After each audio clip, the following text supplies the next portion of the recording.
భూబాధితులైనటువంటి ఖమ్మం పట్టణంలో సమీపంగా ఉన్న అమ్మ, మిమ్మల్ని నేను ఒక మాట అడుగు, దయచేసి ముందు నా మాటల్ని అందరూ వినండి. ఫస్ట్ నేను మిమ్మల్ని కోరేది నా మాట వినడం అంటే ముందు వినండి, తర్వాత ఏం చేద్దాం మాట్లాడు. నాకెవరు ఇక్కడ చప్పట్లు కొట్టొద్దు, నేను నాయకుడిని కాదమ్మా. ఫస్ట్ నేను నాయకుడిని కాదు, మరి నేను ఎవరిని? భూబాధితులైన కుటుంబాల్లో ఒక కుటుంబ సభ్యుడిని. మీ కుటుంబంలో నేను ఒక సభ్యుడిని. మీ కుటుంబంలో సభ్యుడిని నేను ఎందుకు అంటే, నాది ఖమ్మం గడ్డ, ఈ ప్రాంతానికి సంబంధించిన వాడిని నేను. కాబట్టి ఈ గడ్డ మీద పుట్టిన వ్యక్తిగా, ఈ కుటుంబాల్లో ఒక కుటుంబ సభ్యుడిగా, మనందరి తరఫున రాజ్యం మీద, రేవంత్ రెడ్డి ప్రభుత్వం మీద యుద్ధం చేయడానికి మీ దగ్గరికి వచ్చానమ్మా. నేను ఇక్కడ మీ అందరికీ చెప్పాల్సిన విషయం ఏంటంటే, ఇది జీవించే హక్కుని కాలరాస్తుంది.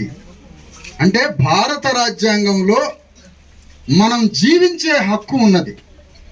ఆ జీవించే హక్కుని ధ్వంసం చేసి రాజ్యాంగం మీద పాదం పెట్టి రాష్ట్ర ప్రభుత్వం రాజ్యాంగంలో ఉన్న జీవించే హక్కుని కాలరాసి వెలుగుమట్లలో ఉన్న ఇన్ని వందల కుటుంబాలు నివసిస్తున్నటువంటి ఇండ్లని ధ్వంసం చేసి, అక్కడ ఉన్నటువంటి మనకి భూమి మీద హక్కుని ధ్వంసం చేసి ఈ గతి పట్టించారు కదా. ఎవరు అసలు దీనికి కారకుడు? ఈ సమస్య ఎట్లా పరిష్కారం కావాలి? ఎవరి వల్ల మన బ్రతుకులు ఇట్లా అయిపోయినాయి? దీని నుంచి బయటపడడానికి మన ముందున్న మార్గం ఏంటి? అసలు ఆవేశపడదామా, కన్నీళ్లు పెడదామా, అరుద్దామా, రోడ్ల మీదకి పోయి వామ్మో వాయు అని మొత్తుకుందామా? మన భూమి, మన ఇల్లు తిరిగి రావడానికి కావలసిన ప్రణాళిక ఏమి చేయాలి? ఇది మనం మాట్లాడాలి. ఇది వారం రోజులు పడుతుందా, 10 రోజులు పడుతుందా, సంవత్సరం పడుతుందా, నెల రోజులు పడుతుందా? దీనికి జ్ఞానంతో, బుద్ధితో, ఆలోచనతో, ఆవేశం లేకుండా ఒక ప్రణాళిక తయారు చేయాలి. ఈ ప్రణాళిక చెప్పడానికి నేను మీ దగ్గరకు వచ్చాను. ప్రణాళిక చెప్పడమే కాదు, ఈ బాధిత కుటుంబాల్లో నేను ఒక బాధిత కుటుంబ సభ్యుడిగా ఎలాంటి నాయకత్వ ఆలోచన కానీ, నేను నాయకుడి పాత్రలో ఇక్కడికి రాలేదమ్మా. ఈ గడ్డవాడిగా, ఖమ్మం జిల్లా బిడ్డగా, మీ కుటుంబ సభ్యుడిగా, మన ఇండ్లు మనకి, మన భూములు మనకు వచ్చేంత వరకు నా ప్రాణాలు వదిలేనా మీ తరఫున యుద్ధం చేయడానికి అడిగాను. ఎందుకు? ఈ భూ పోరాటంలో ఏమి జరిగినా దానికి ఆనందంగా స్వీకరించి, ఈ పోరాటంలో, ఈ న్యాయం జరిగే పోరాటంలో ఎంతకైనా తెగిడడానికి సిద్ధపడే నిర్ణయం తీసుకొని మీ దగ్గరికి వచ్చానమ్మా నేను. ఇక విషయానికి వద్దాం. అసలు ఈ భూమి అమ్మ, సమస్త హక్కులు, సర్వ హక్కులు ఈ భూమిలో మనం కట్టుకున్న ఇల్లు, మన భూమి, మన ప్లాటు, మనకి సంబంధించిన ఆస్తి మీద ఎవ్వడికి అణువంత హక్కు లేదమ్మా. ప్రభుత్వానికి లేదు, ఎవరికి లేదు ఈ హక్కు. ఇది మన హక్కు భుక్తం, ఇది మన స్థలం, ఇది మన భూమి, మన. ఇలాంటి భూమి మీద ఎవడు కన్నేసిండంటే అమ్మా, ఇందులో ఒకరిద్దరు ఎవరన్నా ఉంటే నాకు తెలియదు కానీ, కమ్మోళ్ళకి మనం బతకడం ఇష్టం లేదమ్మా. ఏ కమ్మోడికి మనం బతకడం ఇష్టం లేదు. వాడు, ఇది కమ్మరాజ్యం అమ్మా. ఖమ్మం జిల్లా అంటే ఇది కమ్మరాజ్యం. ఈ కమ్మరాజ్యంలో కమ్మోళ్ళు తప్ప ఇంకోడు తిండి తినొద్దు, బట్ట కట్టొద్దు, వాడు ఇల్లు కట్టొద్దు, వాడు 3 పూటలు తిండి తినొద్దు, వాడు గౌరవంగా బతకొద్దు. ఇక్కడ కమ్మోళ్ళు తప్ప ఇంకొకడు బతకొద్దు. ఇది కమ్మరాజ్యంగా మలుచుకునే క్రూర కుట్రలో భాగంగా ఏ బీసీ, ఎస్సీ, ఎస్టీ వాడు కమ్మోళ్ళ ముందు బతకొద్దు అని కమ్మ క్రూరత్వానికి సంబంధించిన జేసీబీలు వచ్చి కమ్మ క్రూరులు మన మీద దాడి చేసిన సంఘటన అమ్మా ఇది. ఇది కమ్మోళ్ళ పంచాయతీ. అయితే ఈ కమ్మాయనకి వారు సిపిఎమ్మా, వారు సిపిఐయా, వారు ఎంఎల్ పార్టీయా, వారి తెలుగుదేశమా, వారికి ఇవన్నీ కాదమ్మా. వారి కమ్మరాజ్యం ఉన్నదా లేదా? వారి కమ్మరాజ్యంలో ఇందులో బాధితులంతా కమ్ముళ్ళో అయినరు అనుకోండి, మీరంతా అమరావతి అంత ఉద్యమం చేసేటోళ్ళమ్మ వీళ్ళు. మీరు కానీ కమ్మోళ్ళు అయితే ఢిల్లీ దాకా పోయేటోడు వాడు. ఢిల్లీ దాకా పోయి మా కమ్మోరి ఇళ్ళ మీద జేసీబీ వస్తుందా అని అమరావతి అంత ఉద్యమం చేసి చంద్రబాబు నాయుడు కూడా వచ్చేటోడు. పక్కన ఉన్నాడు పాపం, వాడు కూడా వచ్చి మా కమ్మోరికి అన్యాయం చేస్తారని కమ్మోరు మొత్తం యుద్ధం చేసేటోడు. ఇవాళమ్మ అక్కడక్కడ బీసీ ఎస్సీ ఎస్టీ నాయకులు, ఒక ఉద్యమానికి సంబంధించిన ఆర్తి కలిగిన వాళ్ళు వస్తారు. ఇలా సిపిఎం పార్టీ తమ్మినేని వీరభద్రం మన కోసం ఎందుకు యుద్ధం చేయడం లేదు? ఇది మొట్టమొదటి కారణం. ఒక ఎంఎల్ పార్టీ మన తరఫున యుద్ధాన్ని ఎందుకు మొదలు పెట్టడం లేదు? నేను తప్పు పట్టట్లేదమ్మా, నేను అసలు తప్పు పట్టట్లేదు. ఈ భూమి మనదే, 100% మనదే. ఎవడన్నా భూమి వీళ్ళది కాదు అంటే రుజువుల తర్వాత రుజువులతో ఎవడైనా ప్రపంచం ముందు వాదించడానికి నడి రోడ్డు మీదకి రండి, వాడి గల్లబట్టి భూమి మాదే అని మీ రుజువులతో వాళ్ళ ముందు సమర్పిస్తారు. ఎవడొస్తాడో రండి. అమ్మా ఆదిపట్లలో భూమి ఉంది, ఇలాంటి భూమి ఆదిపట్లలో ఉంది, ఇలాంటి భూమి నల్గొండ జిల్లాలో ఉంది, ఇలాంటి భూమి హైదరాబాద్ చుట్టుపక్కల ఉంది. అట్లా ఇలాంటి భూమిలో ఎవరైనా నివసిస్తుంటే, పేదలు వాళ్ళు బతుకుతుంటే, వాళ్ళు ఇల్లు కట్టుకొని వాళ్ళు జీవిస్తుంటే, అలాంటి జీవించే వాడి మీద ఎలాంటి చర్య తీసుకోవద్దు, వాళ్ళని అక్కడి నుంచి ఖాళీ చేయించొద్దు, వాళ్ళు చక్కగా ఆ భూమిలోనే ఉండాలని కోర్టు ఆదేశాలు ఉన్నాయమ్మా మీ తరఫున. మిమ్మల్ని ఆ భూమి నుంచి ఎల్లగొట్టాలి అని ఎక్కడ కోర్టు నుంచి ఆదేశాలు లేవమ్మా. ఇది మొత్తం ఖమ్మం జిల్లాలో మాత్రమే జరుగుతుంది. అనేక జిల్లాల్లో ఈ భూదాన భూముల్లో కొన్ని వందల వేల మంది ఇళ్లు కట్టుకొని నివసిస్తున్నా ఏ జిల్లాలో లేనిది ఖమ్మం జిల్లాలో కమ్మ క్రూరత్వం కింద నలిగిపోవడానికే ఈ ఖమ్మలో ఉన్నటువంటి రాజకీయ ఆధిపత్య క్రూరమైన శక్తులు, మరికొంతమంది కమ్మ ల్యాండ్ బ్రోకర్లు అందరూ కలిసి 100 కోట్ల భూమిని వాళ్ళ చేతిలోకి తీసుకోవాలని. ఇంకో విషయం, కమ్మోరుకుండే గొప్ప గుణం ఏంటంటే ఆ ఆస్తి వాళ్ళు తీసుకోవడంతో పాటే కాదమ్మా, వారికి ఇంకో కోరిక ఏంటంటే ఈ భూమిలో కమ్మోలు తప్ప ఇంకోటి బతుకొద్దు అనే కోరిక కాదు వాళ్ళకి. వాళ్ళ స్వభావం ఏంటంటే ఆ భూమి వాళ్ళు గుంజుకోవడం కాదు కావాల్సింది, అది ఎట్లాగో గుంజుకుంటారు, కానీ ఇంకొకడు ఎట్లా బతుకుతాడు? కమ్మోళ్ళు కాకుండా, కమ్మ కాకుండా ఇంకొకడు ఎట్లా బతుకుతాడు? అంత పెద్ద విలువైన భూమి, ఎంత పెద్ద విలువ, రేపు బంజారా హిల్స్ లాంటి తయారయ్యే అంత గొప్ప భూమిలో ఇలాంటి బీసీ ఎస్సీ ఎస్టీలు పేదలు ఈ లేబర్ ఎట్లా ఉంటాడు? అక్కడ ఒక భారీ ఎత్తున బంజారా హిల్స్ హైదరాబాద్ లాగా ప్రాంతం వర్ధిల్లబోయే ప్రాంతంలో ఈ భూవకు లేనోడు, తిండికి లేనోడు, ఈ బీసీ ఎస్సీ ఎస్టీలు అంత బంజారా హిల్స్ లాంటి భూమిలో వీళ్ళట్ల బతకాలా? బతకకూడదు. కమ్మలు కట్టుకోబోయే రాజ్యం ముందు ఇలాంటి బీసీ ఎస్సీ ఎస్టీలు అక్కడ బతకకూడదు అన్న గుండెల్లో వచ్చిన విషపు ఆలోచనతో కమ్మవారంతా కలిసి కమ్మ రాజ్యాన్ని నిర్మించుకునే దాంట్లో భాగంగానే ఆ క్రూర కమ్మ జేసీబీలు వచ్చి మన మీద వచ్చినాయి. లెనిన్ ఏమంటాడంటే అమ్మా, లెనిన్ అనే మహనీయుడు ఏమంటాడంటే దోపిడీ చేసేవాడికి ప్రభుత్వం ఒక ఆయుధం అట. దోపిడీ చేసేవాడికి ఒక ఆయుధం ప్రభుత్వం అయి కూర్చుంది. ఇక్కడ ప్రభుత్వం అయి కూర్చొని కలెక్టర్లని, రెవెన్యూల్ని, పోలీసుల్ని సమస్తాన్ని సాధనంగా మార్చుకొని ఈ సాధనాల్ని మనం ఇదికి పంపించారు. నేనేమంటానంటే నేను ఏ పార్టీని తప్పు పట్టట్లే, ఓకే తప్పు పట్టట్లే. ఇక్కడ నేను మీకు చెప్పేది ఏంటమ్మా, 2-3 విషయాలు చెప్తున్నా. ఆవేశపడొద్దు. మన ఆవేశమే మన కొంపలు ముచ్చుతున్నాయి ఇప్పటిదాకా. మన ఆవేశాలే మన కమ్మాయిని చూడండి, మనిషి చచ్చినా బతికినా అట్లే ఉంటాడు. కమ్మాయి ఏమి తెలియదు, అట్లే ఉంటాడు. మనిషి పీరు జరిగినా అట్లే ఉంటాడు, ఇంట్లో పెళ్లి జరిగినా అంతే ఉంటాడు. అట్లా ఉండాలమ్మా, అట్లా ఉండాలా. మనకు ఒకటే ఆవేశం, ఒకటే మొత్తుకోవడం, అరవడం, సంబరాలు, కానీ అవన్నీ పక్కన పెట్టి మెదడికి ఆలోచన పెడదాం. నేనేమంటున్నానంటే అమ్మా, ఇక్కడికి అనేక పార్టీలు వచ్చినాయి. నేను సిపిఎంని తప్పు పట్టట్లే.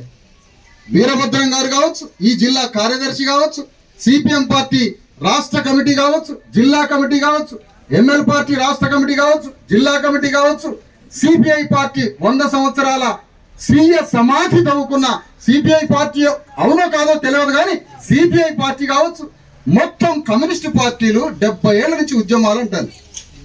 నిజంగానే మీరు ఉద్యమాలు చేసి ఉన్నట్లయితే సంతోషమే. ఈ మొత్తం రాజకీయ పార్టీలు, ఇక్కడికి వచ్చిన బీజేపీ పార్టీ, ఇక్కడికి వచ్చిన బీఆర్ఎస్ పార్టీ, కేటీఆర్ వచ్చిందమ్మా కేటీఆర్ పార్టీ, ఇక్కడికి వచ్చిన కవిత గారి జాగృతి వేదిక, వీళ్ళందరికీ మనం చెప్పేది ఏంటంటే అమ్మా, ఇగో ఖమ్మం జిల్లాలో ఉన్నటువంటి ఖమ్మం పట్టణంలో ఉన్న వెలుగుమట్ల భూ బాధితులు ఎవరైతే ఉన్నారో భూ బాధితులకి అండగా నిలబడి ఈ సమస్య పరిష్కారం అయ్యేంత వరకు మనతో కేటీఆర్ ఉద్యమం చేయాలి, కేసీఆర్ ఉద్యమం చేయాలి, సిపిఎం పార్టీ చేయాలి, సిపిఐ చేయాలి, ఎన్ఎల్ పార్టీ చేయాలి, బీజేపీ చేయాలి, సమస్త బీసీఎస్సీ ఎస్టీ సంఘాలు ఈ సమస్య పరిష్కారంతో అయ్యే వరకు ఒక కమిటీ వేసుకొని ఆ కమిటీ మొత్తం నాయకత్వం మన ఇళ్లలోకి మనం పోయి మన ఇళ్ళని కూలగొట్టిన ఇళ్ళని రీకన్స్ట్రక్ట్ చేసి దానికి నష్టపరిహారం చెల్లించి మనకి గౌరవంగా మనల్ని ఆ భూమిలో ఇండ్లు కట్టి ఆ ఇళ్లలోకి తోలేంత వరకు మొత్తం రాజకీయ పార్టీలతోటి కమిటీ వేసి ఆ కమిటీతో పోరాటం చేయాలి. నువ్వు ఇష్టపోయి అట్టొచ్చిన దానికి దేనికి వచ్చినావా, నీ పార్టీకి నీ సంఘానికి సొమ్ము చేసుకోవడానికి వచ్చినావు అని అడుగుతాం మేము. నువ్వు వచ్చినావు, నీ కొంప కూల కొడితే నీ ఇంట్లోనే ఉంటావు పోకుండా. నీ కొంప లాంటిదే ఈ ఇళ్ళు కూడా.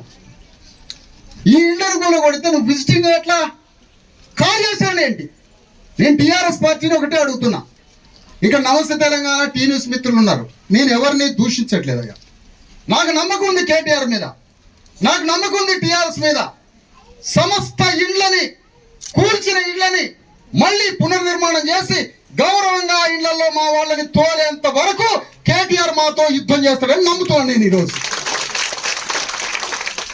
నమ్ముతున్నామా? నేను తమ్మినేని వీరభద్రం గారిని, ఇక్కడ ఖమ్మం జిల్లా సిపిఎం పార్టీని సంపూర్ణంగా నమ్ముతున్నా. మాతో కలిసి యుద్ధం చేయడానికి ఆ ఇళ్ల నిర్మాణం అయ్యేంత వరకు సిపిఎం పార్టీ మాతో ఉంటుందని నమ్ముతున్నా. సిపిఎం పార్టీ ఉంటుందని నమ్ముతున్నా, ఎన్ఎల్ పార్టీ ఉంటుందని నమ్ముతున్నా. తెలుగుదేశం పార్టీ ఇక్కడ ఏమనుంటే ఇది కమ్మరాజ్యం కాబట్టి వాళ్ళు తెలుగుదేశం పార్టీ ఖచ్చితంగా ఉంటుంది, ఇక్కడ వాళ్ళు వస్తారని నేను నమ్ముతున్నా. నేను కమ్మ అని ఎందుకు అంటున్నానంటే అమ్మా, కమ్మ రాజకీయ శక్తులు మా పోరాటంలో ఎందుకు రావడం లేదో గల్లా బట్టి అడుగుతాం.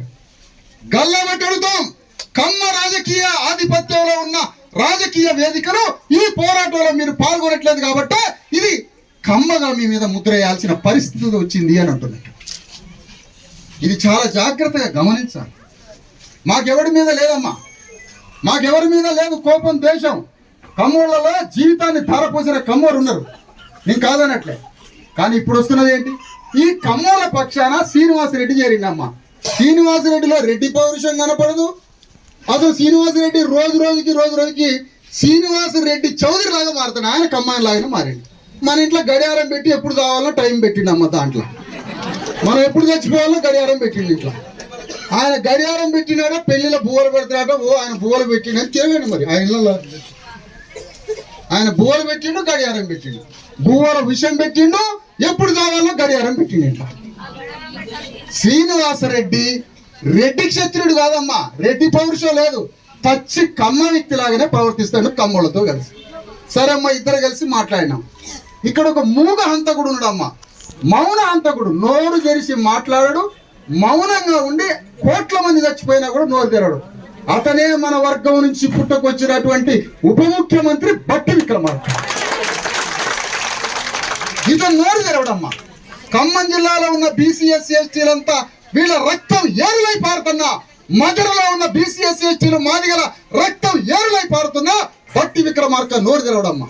నీ ఇంట్లో పెళ్లి జరుగుతుంది, మా ఇంట్లో సాగు జరుగుతుంది. ఈరోజు నీ పెళ్లి ఒక ఉద్యమాలా తిరుగుతున్నావు, నువ్వు నీ పెళ్లి ఒక ఉద్యమాలా తిరుగుతున్నావు, చేసుకో, కాదనట్లే. కానీ నీ రాజ్యం కాలిపోతుంది. ఈరోజు నీ రాజ్యంలో బీసీఎస్సీ ఎస్టీలు చచ్చిపోతారు. కమ్మోళ్ళు రెడ్డోళ్ళు వాళ్ళ ధర్మం వాళ్ళు చేసుకుంటారమ్మా కమ్మ రాజ్యం కోసం. మరి మల్లుబట్టి విక్రమార్క నీ వాళ్ళ ధర్మం కోసం నువ్వేం చేస్తున్నావు? ఇవో నీ బాధిత వర్గమైన బీసీఎస్సీ ఎస్టీలని రక్షించమని డాక్టర్ అంబేద్కర్ నిన్ను రిజర్వ్ చేసి, ఆ రిజర్వేషన్ నుంచి ఎమ్మెల్యే చేసి, ఆ రిజర్వేషన్ నుంచి నిన్ను మంత్రి చేసి, ఆ మంత్రి నుంచి ఉప ముఖ్యమంత్రి చేసిన అంబేద్కర్ యొక్క బీసీఎస్సీ ఎస్టీ ప్రజలకి నువ్వు చేస్తున్నది ఏంటి?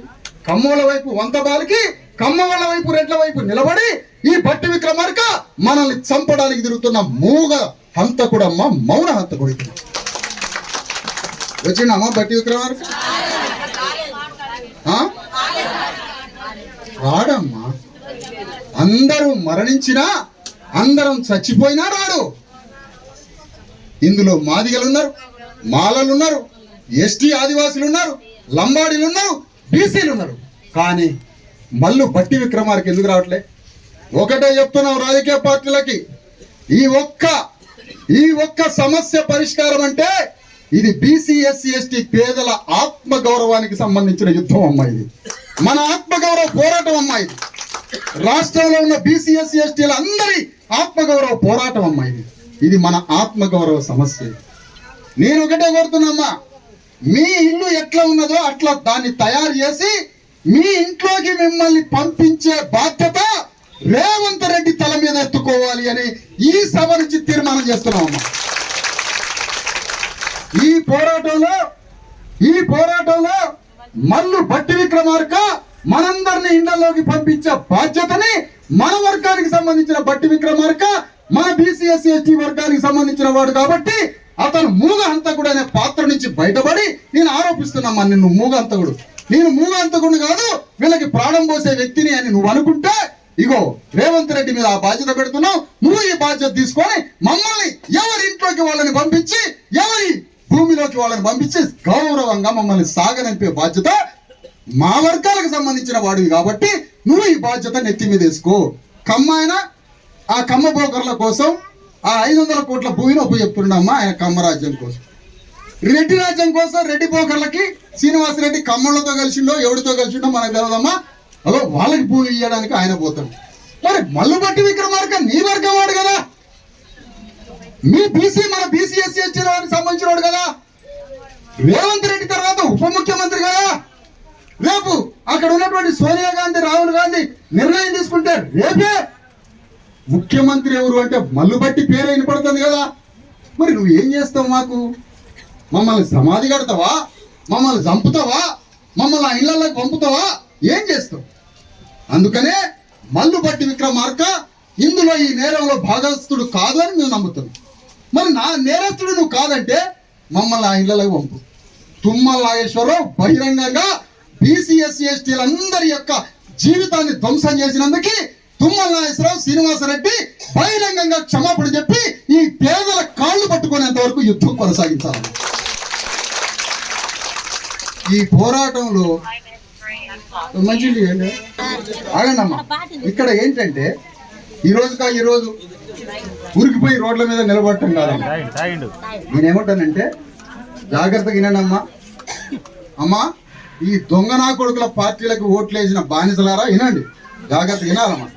మనమే కదా వాళ్ళకి, వాడు భూదానం అంటే మనం రాజ్యదానం చేసిన నా కొడుకులకి, రాజ్యదానం చేసి ఇచ్చిన నా కొడుకులకి. అందుకని చెప్తున్నా నేను, మనం ఏమంటున్నామంటే అమ్మా, ఈ రోజు ఉరికిపోయి రోడ్డు మీద నిలబడాలని నేను అనట్లేదు. చేద్దాం, ప్రొటెస్ట్ చేద్దాం, సమస్యని ప్రపంచం దృష్టికి చూపిద్దాం, ప్రపంచానికి విన్నవిద్దాం, కాదనట్లేదు. కానీ నా ఒక్కరి శక్తి సరిపోతుందా? సరిపోదు. న్యాయం ఒప్పుకోవాలి. సూడారావు లాయర్ ఉన్నాడు, రాంబాబు ఉన్నాడు, మా నాయకత్వం కమిటీ ఇక్కడంతా ఉన్నది. మా నాయకత్వం యొక్క శక్తి సరిపోదమ్మా. నేనేమంటానంటే అన్ని పార్టీల భాగస్వామ్యం కావాలి. కమ్యూనిస్టు పార్టీలు ఎర్ర జెండాతో పేదల పక్షాన ఉన్నామని 70 ఏళ్ల నుంచి పోరాడుతున్న కమ్యూనిస్టు పార్టీలు మేము అంటున్నాం. మిమ్మల్ని మేము ఆరోపిస్తున్నాం. ఏదో తెలుసో తెలియకో జ్ఞానం లేకనో ఒక మాట అంటున్నాం. కాదయ్యా, నువ్వు కమ్మోళ్ళ మీద పడి తిడుతున్నావు, ఏడుస్తున్నావు, నీదే తప్పు, ఇవన్నీ న్యాయం చేస్తా, నువ్వు రుజువు చేస్తా అని ఈ కమ్యూనిస్టు పార్టీలు మొత్తం మన తరఫున యుద్ధం చేసి మన ఇళ్ళని, మన స్థలాల్ని మనకి ఇప్పించే పోరాటంలో కమ్యూనిస్టులు పాల్గొంటే వాళ్ళకి బహిరంగ క్షమాపణ చెప్తామా. నేను బహిరంగంగా క్షమాపణ చెప్తాను. బహిరంగంగా ఎంఎల్ పార్టీకి, సిపిఐకి, సిపిఎం పార్టీకి, మొత్తం కమ్యూనిస్టు పార్టీలని ఇన్నాళ్ళు మిమ్మల్ని విమర్శించినందుకు ఇవాళ వీళ్ళ తరఫున మీరు యుద్ధం చేసి వీళ్ళ స్థలాలకి, వీళ్ళ ఇళ్ళకి పంపిస్తే కమ్యూనిస్టు పార్టీలకి క్షమాపణ చెప్తానమ్మా నేను. లేదు, కమ్మోళ్ళ రాజ్యం తుమ్మల నాగేశ్వరరావు ఎట్లా ఆదేశిస్తే ఆయన కమ్మ రాజ్యానికి అధిపతి, కమ్మ సామ్రాజ్యానికి అధిపతి. తుమ్మల నాగేశ్వరరావు చెప్పినట్టుగానే మేము కమ్యూనిస్టులు వింటాం, ఇది కమ్మ రాజ్యం సంబంధించినటువంటి రాజ్యం కదా అని మీరు అనుకుంటే రాబోకండి. మీరు రావద్దు, ఎందుకంటే పాపం మీ బాధలు మాకుంటాయి, మీ బాధలు మీకుంటాయి. కానీ మల్లు బట్టి విక్రమార్క ఎందుకు ఆయన మీదకి మన దృష్టి పోవట్లేదు తెలుసా? ఎవరి దృష్టి? లేస్తే రేవంత్ రెడ్డిని తిడతాం, లేస్తే ఇంకోటిని తిడతాం. కానీ మల్లు బట్టి విక్రమార్క మీదకి ఎందుకు పోవట్లేదు మన దృష్టి? ఆయన ఏ వివాదంలోకి రాడు కాబట్టి ఆయన మనం మర్చిపోయాం. ఎంత తెలివిగలడం అతను, ఏదైనా వివాదంలో ఆయన కనపడ్డాడు అనుకో, మనం ఆయన పట్టుకుంటాం. ఆయన ఏ వివాదంలోకి రాడమ్మా, మౌనంగా ఉంటాడు. కాబట్టి మన దృష్టి పోదు. లేస్తే రేవంత్ రెడ్డి అంటానమ్మా, లేస్తే రేవంత్ రెడ్డి, లేస్తే తుమ్మల నాగేశ్వరరావు, నీ వర్గానికి సంబంధించిన వాడు 50,000 మాదిగ ఓట్లు ఎంచుకున్న మౌన హంతకుడు ఏడే అమ్మలు బట్టి విక్రమార్క. ఎక్కడ ఉన్నాడు అతను? మా తరఫున వచ్చి మాట్లాడవా? సంటి బిడ్డలను అక్కడ పడుకోబెట్టిండ్రు. ఏం చెప్పుకోవాలి చరిత్రలో? ఆ బిడ్డలకి ఏం చెప్పాలి? నానా నువ్వే ఇంతంత నెల రోజులు ఉన్నప్పుడు నేను భుజం మీద ఎత్తుకొని భూమి లేక ఇల్లు లేక రోడ్ల మీద పడ్డావని ఆ బిడ్డకి చెప్పమంటారా అంటున్నా. ఏం చెప్పుకోవాలి ఈ సమస్యని? ఏ విధంగా చెప్పుకోవాలి ఈ సమస్యని? అందుకని అమ్మా, ఈ పోరాటంలో పాల్గొన్నాడే ధన్యజీవి అమ్మ. ఈ యుద్ధంలో పాల్గొన్నవాడే, ఈ పోరాటంలో పాల్గొన్నాడే నిజమైన విప్లవకారుడమ్మా. వాడికి జీవితం ధన్యమైపో, వాడి జీవితం ధన్యమైపో. అందుకని మీ శక్తిని పెంచుకోవాలి, మీ తిరుగుబాటు స్వభావాన్ని, మీ సామర్థ్యాన్ని పెంచుకోవాలి. ఎక్కడ డల్గా వద్దాం. నేను అడుగుతున్నానమ్మా, రేపు పోతాను, హైదరాబాద్ పోతా, అనేక పార్టీలని కలుస్తామ్మా. జిల్లాలో కూడా మన కమిటీ అన్ని పార్టీలని కలవండి. మా ఆరోపణే తప్పు అనుకుందాం. మా సంగమేశ్వరరావు, మా రాంబాబు, మా సుగుణాకరు, ఇక్కడ ఉన్న బీసీఎస్ ఎస్టీలంతా ఒక కమిటీ లాగా అందరం కలిసి భూ నిర్వాసితులు, ఎవడు మేమే నాయకత్వం కాదు, భూ నిర్వాసితులైనటువంటి వాళ్ళ తరఫున ఒక జాయింట్ యాక్షన్ కమిటీ వేసుకున్నాము. ఒక ఐక్య కార్యాచరణ సంఘం ఒకటి వేసుకొని ఒక్కొక్క పార్టీ దగ్గర పోదాం. సార్ ఇగో ఇట్లా అయిపోయింది, మనందరం కలిసి ఒక 6 నెలలో, 3 నెలలో, నెల రోజులో, వారం రోజులో ఒక పెద్ద పోరాట రూపాలను ఎంచుకుందాం. మన లక్ష్యం ఏంటి? మన ఖమ్మం జిల్లాలో మన పేదల పార్టీలు, పేదల సంఘాలు, అన్ని రాజకీయ వేదికలు కలిసి ఈ భూ నిర్వాసితులకి న్యాయం జరగడం కోసం ఒక కమిటీ వేసుకొని పోరాటాలు చేసి కలెక్టర్ మీద, రాష్ట్రం మీద, రాజ్యం మీద, అవసరమైతే వెలుగుమట్ల నుంచి రేవంత్ రెడ్డి ఇంటి దాకా పాదయాత్ర పెట్టి యుద్ధం చేద్దాం. ఎందుకు రేవంత్ రెడ్డి మాట్లాడు? అసలు నీ రాజ్యం సంగతి ఏంటి? నీ రాజ్యం ఎవరి వైపు? నువ్వు 10% ఉన్న కమ్మారెడ్డి వెలమూల వైపా, 90% ఉన్న బీసీఎస్ ఎస్టీల వైపా? రేవంత్ రెడ్డి తెలుసుకోవాలి. ఈ యుద్ధం ఎక్కడ దాకా పోవాలంటే అమ్మా, వీళ్ళు మళ్ళా గెలవద్దమ్మా. వీళ్ళకి రాజకీయ గోరి కట్టేంత వరకు యుద్ధం చేయాలి. ఇక మళ్ళా కూడా అప్పుడు కూడా మీరు 500కి 1000 రూపాయలకి మన జనం ఓటుకు అమ్ముడుపోయారు అనుకోమ్మా, మన ఎంత ఏదో భూమి మీద ఎవడు లేడన్నట్టు, మనంత ఏదో జాతిగా భూమి మీద ఎవడు లేనట్టమ్మా. వాడు మాత్రం అని 500 ఇచ్చిందంటే నీ ఇల్లు కూలగొట్టింది నిజమే అని సర్టిఫికేట్ ఇచ్చినట్టు. మా ఇల్లు కూలగొట్టింది నిజమే, నాకు 500 చాలు చికెన్కి, పౌడర్ తాగి జిమలు ఆడేటట్టు పండుకుంటాను నీళ్లు కలపకుండా, ఎందుకంటే మత్తు రావాలిగా. అందుకని అమ్మా, ఈ పోరాటం మన బీసీఎస్ ఎస్టీల ఆత్మగౌరవ యుద్ధం, మన బిడ్డలకిచ్చే బంగారు భవిష్యత్తు కోసం చేసే యుద్ధం అమ్మా ఇది. అందుకని నేను ఇవాళ చెప్తున్నా మీ అందరికీ, ఈ పోరాటంలో అందరం భాగస్వాములు కావాలి. ఎందుకంటే అమ్మా, హైదరాబాద్ లో 4th సిటీ అని ఒకటి వచ్చిందమ్మా. ఆడ 4th సిటీ లేదు, అది మాయా ప్రపంచం అమ్మ. 360 ఆదిత్య 369 ఒక సినిమా వచ్చింది, అందులో తీసుకుపోతాడు రేవంత్ రెడ్డి. ఆడ అన్నీ ఉన్నాయంటాడు, ఏమి లేదు ఆడ. తెలంగాణ రాజ్యం వస్తే అన్నీ ఉన్నాయంటారు, ఏమి లేదు ఆడ. అట్లనే 4th సిటీ ఎట్లయితే భూమిని లాక్కున్నారో అట్లాంటి 4th సిటీలు హోల్ తెలంగాణ మొత్తం రాబోతున్నాయి. మనకు భూములు ఉండవు, జాగాలు ఉండవు, ఇండ్లు ఉండవు, ఏమి ఉండవు ఇక మనకి. ఇలాంటి పోరాటం ఈ రోజు వెలుగుమట్లలో వచ్చింది యుద్ధం, మనల్ని ఆక్రమించే యుద్ధం. రేపు అన్ని మండలాలకి, అన్ని ప్రాంతాలకు కూడా పాకి ఎవడు బతకని ఒక మోసం రాబోతుంది. అందుకని ఈరోజు అన్ని పార్టీలకి, హైదరాబాద్ పోయి అన్ని పార్టీలకి విన్నవిస్తాం, అన్ని పార్టీలనే అడుగుదాం, అయ్యా ఇది పెద్ద ఘోరం అయ్యా, రాజ్యానికి సానుభూతి ఉండాలి, రాజ్యానికి పేదల పక్షాన ఒక హ్యూమన్ కైండ్ ఉండాలి. ఇంత ఘోరంగా వాళ్ళ మీదకి వచ్చి ఇళ్ళని కూల్చి వితౌట్ నోటీస్ ఇచ్చిండ్రంటే ఎంత టెర్రరైజ్ చేసిండ్రమ్మా. అంటే భయభ్రాంతులకు గురి చేయాలి, ఒక్కొక్కరు భయపడాలి, కమ్మరాజ్యంలో బతకడానికి భయపడాలా అంటే మన తిండి మనం తిని, మన లెక్కల కష్టం మనం తిని, మనం బతకడానికి మనం ఒక్కొక్క రక్త మాంసాలతో రోజు ఒక ఇటుక తిండి తినకుండా కట్టుకున్నారు కదమ్మా ఇంట్లో. తిండి తినకుండా కిలో మటన్ తినాలి యాక్చువల్గా, కొంపల కిలో మటన్, అర్ధ పావు తీసుకొచ్చి 6 గంటలు దోసకాయలు వేసుకుంటే తిని బతికి ఇల్లు కట్టుకుంటూ పోయింది. అట్లా ఇల్లు కట్టుకున్న ఇళ్ళని ఒక ప్రొక్కలైన బుల్డోజర్లు, జేసీబీలు వచ్చి ధ్వంసం చేసి పారేది. ఎంత భయం ఉండాలమ్మా గుండెల మీద.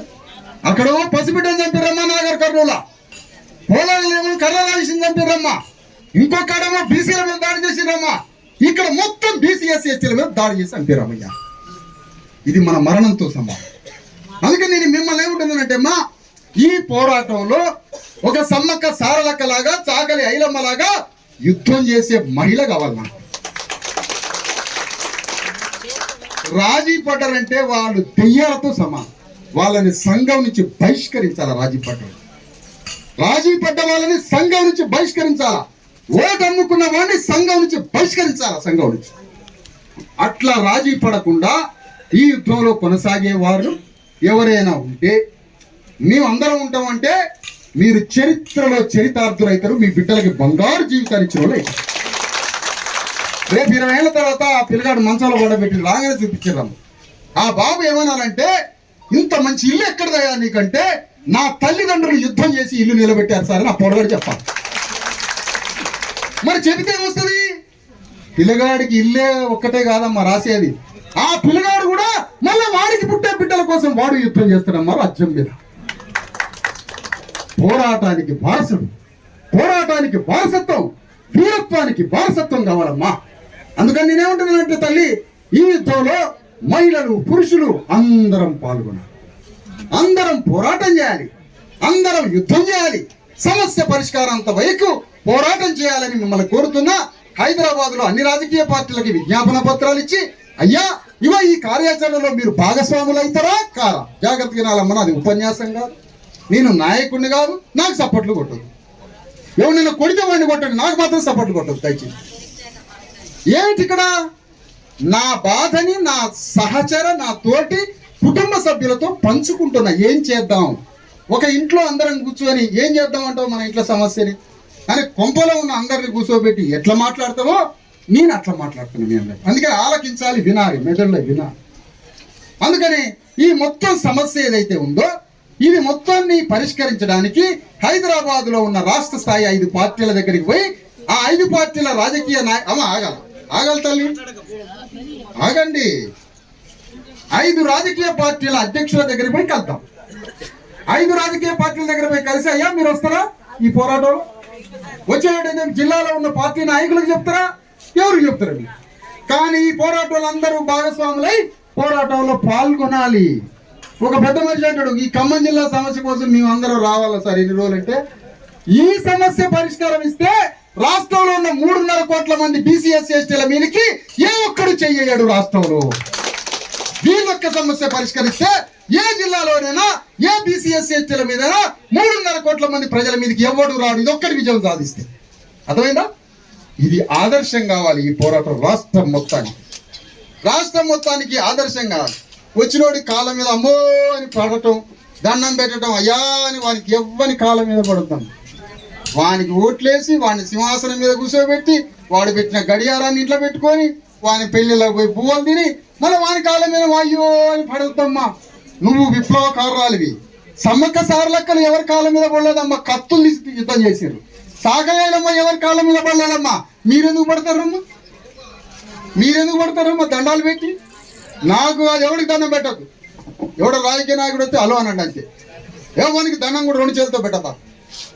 రాజకీయ నాయకుడు, ఉద్యమ సంఘ నాయకుడి యొక్క ధర్మం ఏంటంటే వాడు పోరాడతాడని సంఘం పెట్టుకుని పార్టీ పెట్టుకుని.